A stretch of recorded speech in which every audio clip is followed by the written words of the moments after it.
andai-andai, kata Umar, dalam berdoa itu hanya boleh satu permintaan yang kita minta kepada Allah, maka kata Umar, tak kupinta yang lain kecuali satu yang kupinta kepada Allah, berikan kami pemimpin yang adil. Berikan kami pemimpin yang adil. Lalu sahabat protes kepada Umar, kami minta sehat wahai Umar, kami minta anak soleh, kami minta rizki, kami minta masuk surga wahai Umar. Apa kata Umar? Selesai semuanya kalau kamu dapat pemimpin yang adil. Karena kalau kamu mendapatkan pemimpin yang adil itu akan memastikan kamu dapat rizki semua, maka kamu tak perlu minta rizki lagi. Pemimpin yang adil itu akan memastikan kamu sehat semua, maka kamu tak perlu minta sehat lagi. Kami mau masuk surga wahai Umar, kalau kamu dapat pemimpin yang adil, tak ada peluangmu untuk melakukan perbuatan maksiat. Pemimpin yang adil itu akan memastikan kamu masuk surga. Kami ingin anak soleh wahai Umar, doa-doa kami ingin dapatkan anak yang soleh. Kalau kamu dapat pemimpin yang adil, kata Umar, anak-anak kita semua akan jadi anak-anak yang soleh, kata Umar. Maka tak kupinta yang lain, kupinta satu saja, kata Umar, berikan kami pemimpin yang adil.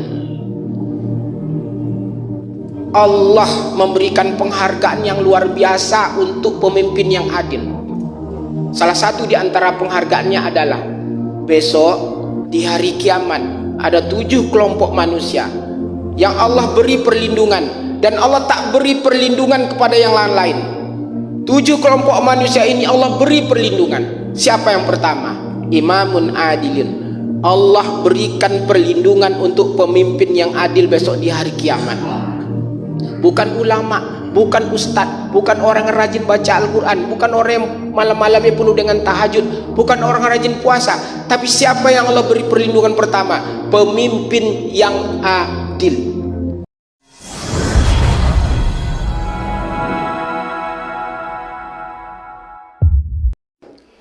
Alhamdulillahillazi khalaqal insana min salsalin kal fakhar.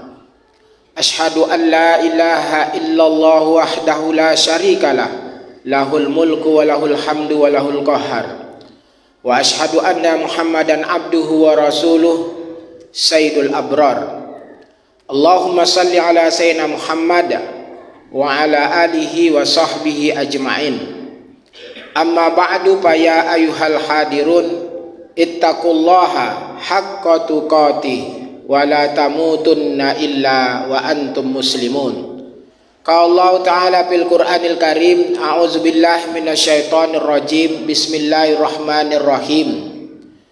Ya ayyuhallazina amanu la tattakhizul yahuda wan nasara awliya ba'dukum awliya'u ba'd wa may yatawallahum minkum fa innahu minhum innallaha la yahdil qaumaz zalimin. Sadaqallahul azim. Bapak, saudara-saudara kaum muslimin rahimakumullah, tiada kata yang pantas kita ucapkan pertama kali di siang hari ini kecuali hanyalah ucapan puja dan syukur kita kepada Allah. Allah yang maha agung, Allah yang maha besar, Allah penguasa alam semesta. Alhamdulillahirabbil alamin.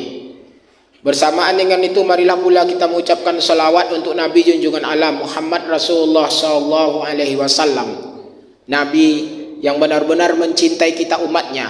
Mudah-mudahan kita semua yang ada di dalam masjid ini pun termasuk umat yang benar-benar mencintai beliau pula. Dan mudah-mudahan nanti kita semua mendapatkan syafaat dari Rasulullah sallallahu alaihi wasallam.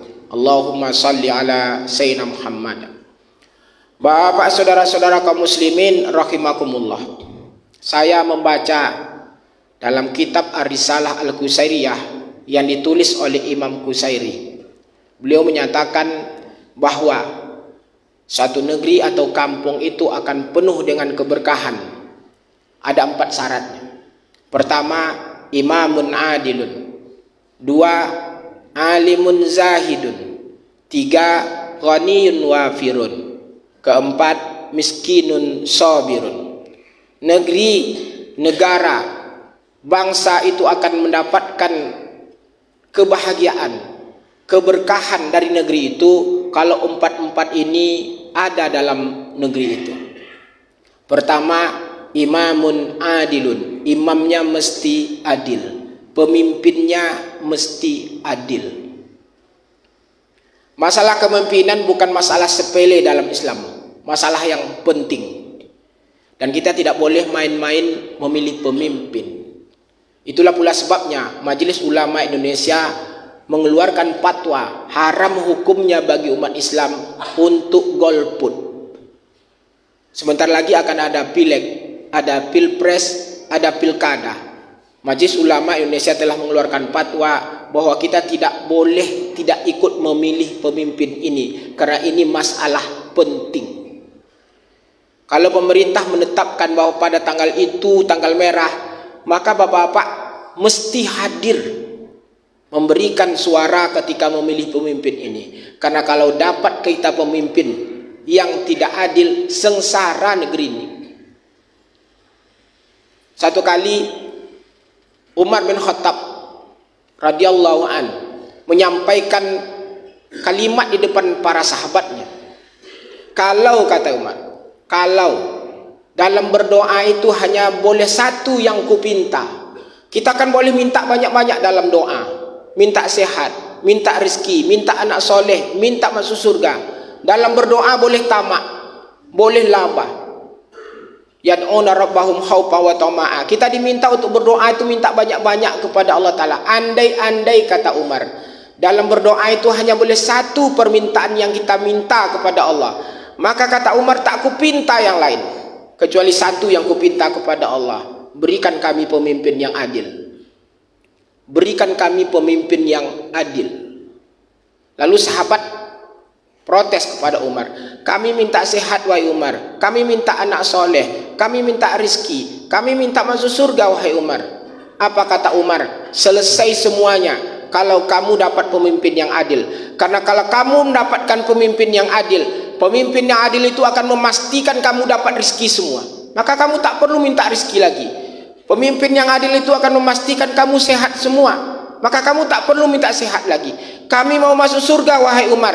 Kalau kamu dapat pemimpin yang adil, tak ada peluangmu untuk melakukan perbuatan maksiat. Pemimpin yang adil itu akan memastikan kamu masuk surga. Kami ingin anak soleh wahai Umar. Doa-doa kami ingin dapatkan anak yang soleh. Kalau kamu dapat pemimpin yang adil, kata Umar, anak-anak kita semua akan jadi anak-anak yang soleh, kata Umar. Maka tak kupinta yang lain, kupinta satu saja, kata Umar, berikan kami pemimpin yang adil. Allah memberikan penghargaan yang luar biasa untuk pemimpin yang adil. Salah satu di antara penghargaannya adalah besok di hari kiamat ada 7 kelompok manusia yang Allah beri perlindungan, dan Allah tak beri perlindungan kepada yang lain-lain. 7 kelompok manusia ini Allah beri perlindungan. Siapa yang pertama? Imamun adilin. Allah berikan perlindungan untuk pemimpin yang adil besok di hari kiamat. Bukan ulama, bukan ustadz, bukan orang yang rajin baca Al-Quran, bukan orang yang malam-malamnya penuh dengan tahajud, bukan orang yang rajin puasa. Tapi siapa yang Allah beri perlindungan pertama? Pemimpin yang adil. Allah lindungi besok di hari kiamat. Allah beri perlindungan yang orang lain tak dapat perlindungan. Pemimpin yang adil. Bisa saja karena kesibukannya sebagai pemimpin yang adil, tahajudnya tak banyak, baca Al-Qurannya tak banyak, puasa-puasa sunatnya tak banyak, tapi dia mampu menjadi pemimpin yang adil. Allah lindungi. Bapak-bapak, saudara-saudara kaum muslimin rahimakumullah, memilih pemimpin dalam Islam itu bukan perkara main-main. Bukan perkara yang bisa disepele-sepelekan. Ini masalah agama tergantung di situ. Kepentingan umat terletak di situ. Kalau kita dapat pemimpin yang salah, kepentingan umat akan tergadaikan. Kepentingan agama juga. Maka jangan main-main memilih pemimpin. Kalau dapat kita pemimpin yang salah, panjang penyesalan kita nanti. Dan kalau negeri ini ingin mendapatkan keberkahan, salah satu di antaranya mesti dapat pemimpin yang adil. Pemimpin yang adil itu bukan hanya presiden. Pemimpin itu mulai dari RT, RW, dan terus sampai ke atas. Itu pemimpin-pemimpin. Kalau di RT itu dapat pemimpin, Pak RT-nya luar biasa baiknya, adil dia, bahagia tuh RT. Tapi kalau sempat RT-nya pecandu narkoba, cilakalah kampung itu. Maka jangan main-main memilih pemimpin. Pemimpin itu penting dalam Islam, dan kita tak boleh main-main dalam pemimpin. Bapak-bapak, saudara-saudara kaum muslimin rahimakumullah. Kedua, alimun zahidun. Kalau mau berkah negeri itu, ulamanya mesti zuhud. Zuhud itu apa Pak Ustadz? Zuhud itu tidak mencintai dunia, tak mengumpulkan harta, tak berlomba-lomba ingin mendapatkan kekuasaan. Ulama itu ulama zuhud. Imam Ghazali membagi ulama itu dua jenisnya. Ada ulama dunia, ada ulama akhirat. Dalam istilah lain ada ulama ada ulama baik, ada ulama jahat, ada ulama baik.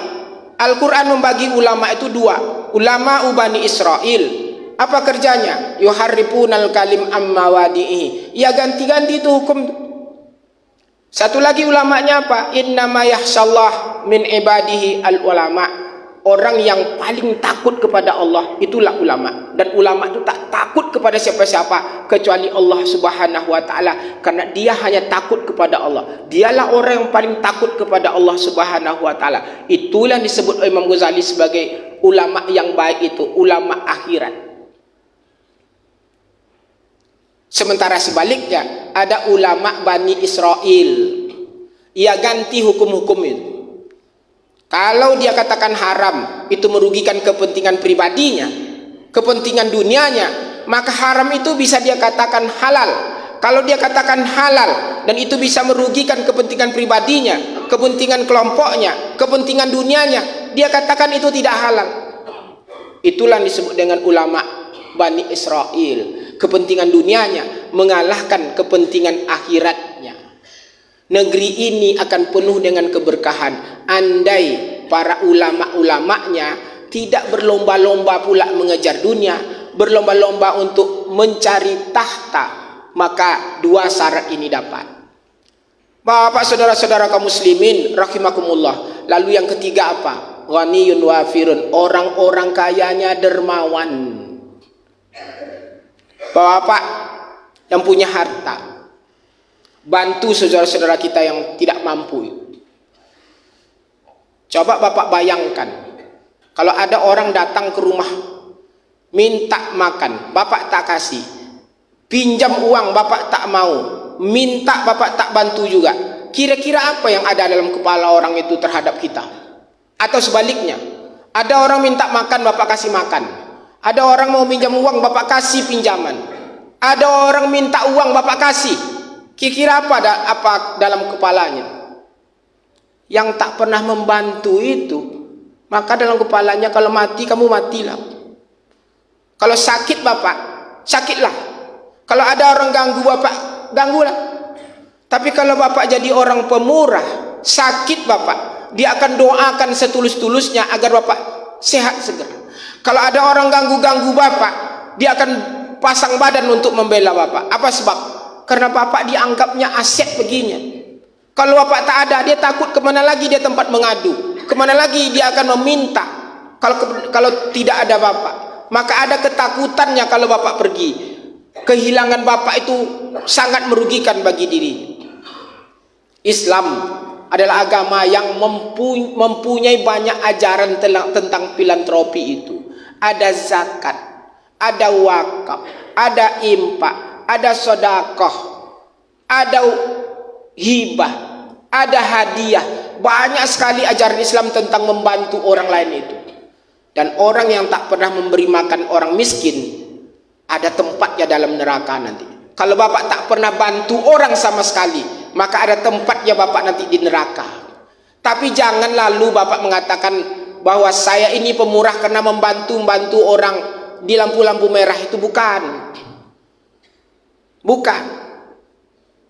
Pastikan kiri kanan rumah Bapak, muka belakang rumah Bapak itu tak ada orang yang tidak makan, tidak ada anak-anak yang tidak sekolah. Pastikan itu. Saya kira tak banyak itu. Tanya kiri kanan rumah kita itu. Kalau kita lihat ada orang yang susah, tanya, sudah makan belum? Apa yang ada sekarang kebutuhan? Ada beras enggak? Ada yang dimakan enggak? Tanya kiri kanan rumah kita itu. Kalau bapak jadi orang yang dermawan, sekampung itu nanti akan ikut menjaga bapak. Tapi kalau bapak tak pernah membantu, bapak tunggulah saatnya.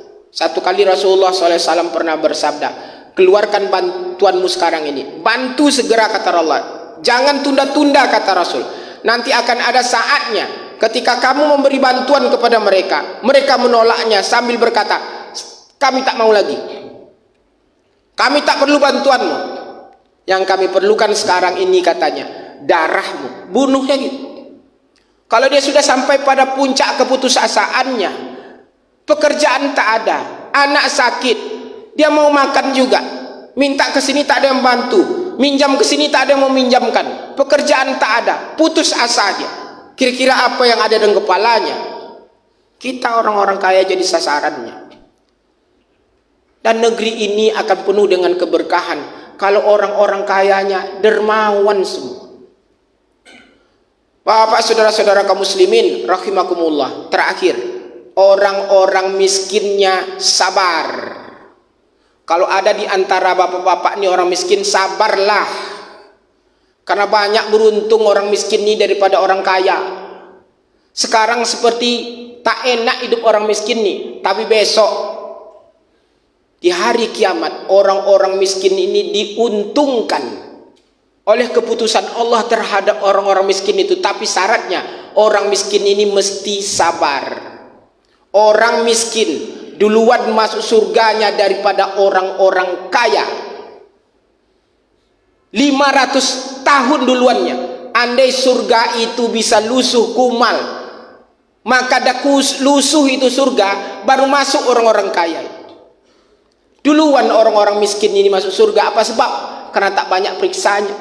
Orang-orang kaya ini banyak periksanya. Tanyalah kepada saudara-saudara kita yang pernah diperiksa oleh tipikor, oleh jaksa, oleh penyidik mana saja. Satu aja masalah yang ditanyakan bisa berbulan-bulan, saking lamanya. Besok yang periksa kita tuh malaikat dan tak bisa bohong. Di dunia kita masih bisa bohong. Besok orang miskin ini tak banyak tanyanya, cepat masuk surga. Itulah sebabnya para sahabat-sahabat Nabi itu memilih hidup untuk miskin. Bahkan termasuk baginda yang mulia Rasulullah SAW. Nabi Muhammad, kalau ia ingin hidup mewah, dia bisa hidup mewah. Kalau dia mau berpesta pora dengan harta yang Allah berikan kesempatan kepadanya untuk kaya, Rasulullah SAW bisa kaya raya. Tapi Rasulullah SAW tak memilih hidup untuk seperti orang kaya. Dia memilih hidup miskin. Maka ada hadis, walaupun sebagian para muhaddisin menyebut hadis ini dhaif, tapi untuk memotivasi kita. Ada Rasulullah SAW pernah bersabda, apa katanya? Rasulullah SAW berdoa kepada Allah, Allahumma ahyini miskinan, wa amitni miskinan, wahsyurni yaumal qiyamah ma'al masakin. Ya Allah, hidupkan saya sebagai seorang miskin. Wa amitni miskinan, matikan pula saya dalam keadaan miskin. Wahsurni yaumal qiyamah ma'al masakin, dan kumpulkan saya besok di padang mahsyar bersama orang-orang miskin. Dan faktanya Rasulullah SAW hidup seperti orang miskin. Rasulullah SAW meninggal dunia, wafat tidak meninggalkan harta sedikit pun, bahkan untuk putrinya tercinta Fatimah Az-Zahra. Dan besok Rasulullah SAW berkumpul dengan orang-orang miskin di padang mahsyar, bukan dengan orang-orang kaya. Itulah sebabnya para sahabat ikut-ikut pula untuk hidup gaya miskin. Kenapa? Karena ia ingin berkumpul dengan Rasulullah SAW besok di padang mahsyar. Adalah Ibrahim bin Adham, diberikan harta lebih kurang 10.000 dinar. Kalau dirupiahkan sekarang lebih kurang sekitar 40 miliar atau 4 miliar. Tapi dia menolaknya sambil berkata, saya tak bisa menerimamu, karena saya takut dengan saya terima harta ini, dalam catatan malaikat saya dibuangkan dari kelompok orang-orang miskin. Saya tidak mau terhapus nama saya dalam catatan malaikat sebagai orang-orang miskin. Apa sebab? Karena ia ingin mudah besok di akhirat besok. Maka kalau ada di antara bapak-bapak yang hidupnya susah sekarang, yang miskin, sabarlah. Jangan nipu, jangan buat kejahatan, jangan melakukan perbuatan-perbuatan yang itu nanti merugikan bapak. Di dunia sudahlah miskin, di akhirat tak dapat apa-apa. Takdir tentu ada bagi kita, maka sabarlah atas takdir yang Allah tetapkan itu, karena besok Allah ganti atas kesabaran kita dari hidup yang miskin ini. Bapak, saudara-saudara kaum muslimin rahimakumullah, negeri ini akan berkah sekali kalau pemimpin kita adil, ulamanya zuhud, orang-orang kayanya dermawan, dan orang-orang miskinnya sabar. Kalau ada di antara kita ini yang jadi pemimpin, jadilah pemimpin yang adil. Kalau ada di antara kita ini ulama-ulama, ustaz-ustaz, buya-buya, jadilah ulama yang zuhud. Kalau ada di antara kita ini orang-orang kaya, jadilah orang kaya yang dermawan. Kalau ada di antara kita ini orang-orang miskin, jadilah orang-orang miskin yang sabar. Barakallahu li wa lakum fil Qur'anil Karim, wa nafa'ani wa iyyakum mimma fihi minal ayati wa zikril hakim, wa taqabbala minni minkum tilawatahu innahu huwas samiul alim.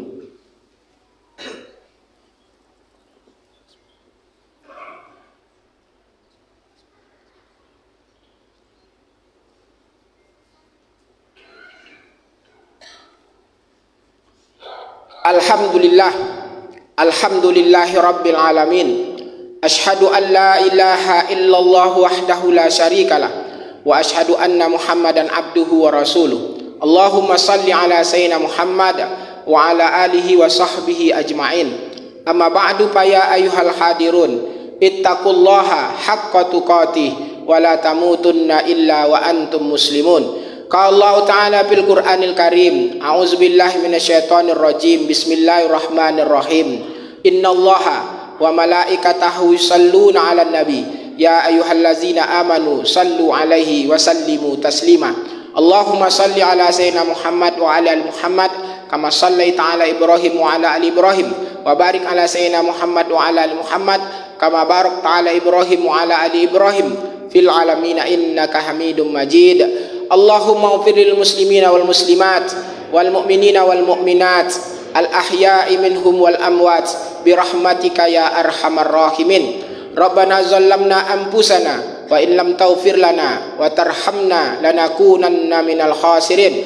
Allahumma a'izzal islam wal muslimin, Allahumma a'izzal islam wal muslimin, Allahumma a'izzal islam wal muslimin fi kulli makan wa fi kulli zaman. Rabbana hab lana min azwajina wa zurriyyatina qurrata a'yun waj'alna lil muttaqina imama. Rabbana atina fid dunya hasanah wa fil akhirati hasanah wa qina azabannar.